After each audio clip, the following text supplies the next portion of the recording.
நான் ஒன்றும் பெரிய மன்னர் பரம்பரையில இருக்கலாம் வந்துடல.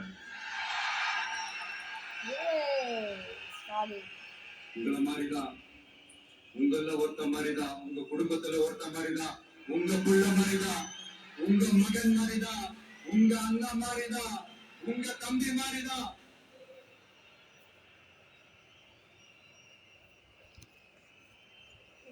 அப்படிதான் நான் உணர்றேன். நீங்களும் என்ன அப்படி நினைச்சதுனாலதான் சினிமாவில எனக்கு ஒரு மிகப்பெரிய ஒரு இடத்த ஒண்ணு கொடுத்தீங்க. அதையெல்லாம் விட்டுட்டு உங்களுக்காக நன்றி கடன் செலுத்துறதுக்காக அரசியலுக்கு வந்த உங்க விஜய, இந்த விஜய, நீ வா விஜய், நாங்களா இருக்கோம், பாத்துக்கிறோம். விஜய் தம்பி நீ வா, நாங்க இருக்கோம். விஜய் தம்பி நீ வா, நாங்க இருக்கோம். அண்ணா நீ வாடா, நாங்களா இருக்கோம். நண்பா நீ வா நண்பா, நாங்களா இருக்கோம் சொல்லி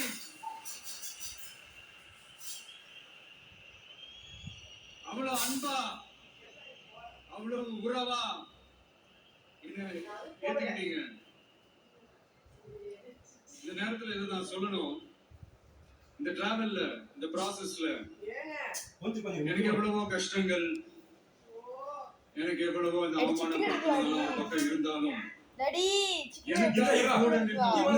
அதே மாதிரி கஷ்டங்கள், அதே மாதிரி அவமானங்கள்,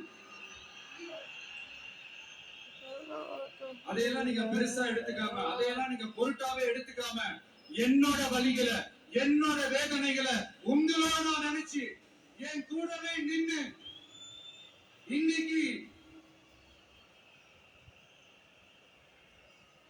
சி ஜோசப் விஜய் எனும் நான்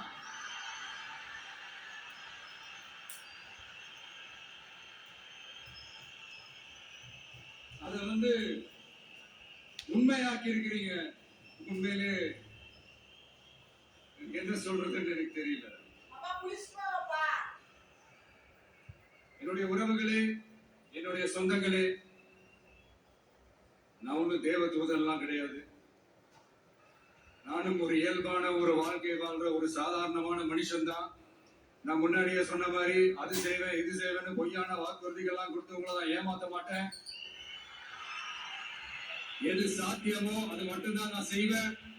இம்மிடியா உங்க மனசுல ஒரு கேள்வி ஒண்ணு வரலாம், அப்ப சாத்தியம் இல்லாததை செய்ய மாட்டாங்களா, செய்ய முடியாதா அப்படின்ற ஒரு கேள்வி ஒண்ணு வரலாம். இத்தனை கோடி மக்கள் என் கூட இருக்கும் போது எது வந்தாலும் பாத்துக்கலாம், என்ன வந்தாலும் பாத்துக்கலாம் அப்படின்ற அந்த கான்பிடன்ஸ் என் மனசுல இருக்கு.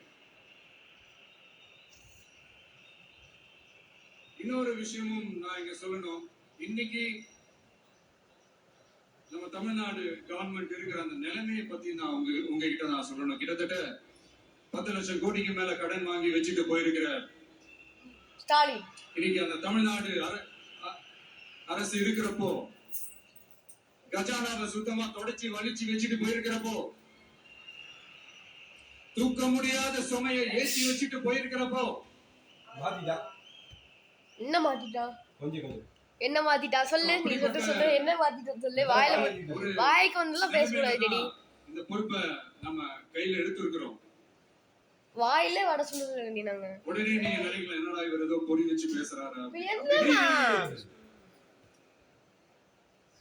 உள்ள போய் பார்த்தாதான் தெரியும் எது எந்த நிலைமையில இருக்கு, என்ன இல்ல, எது எந்த நிலைமையில இருக்கு, எது எந்த நிலைமையில இல்ல. சோ அதையெல்லாம் பார்த்துட்டு உங்களுக்கு ஒரு வெள்ளை அறிக்கையா அது வெளியிடணும்னு நான் நினைக்கிறேன். ஒரு டிரான்ஸ்பரண்டான ஒரு கவர்மெண்டா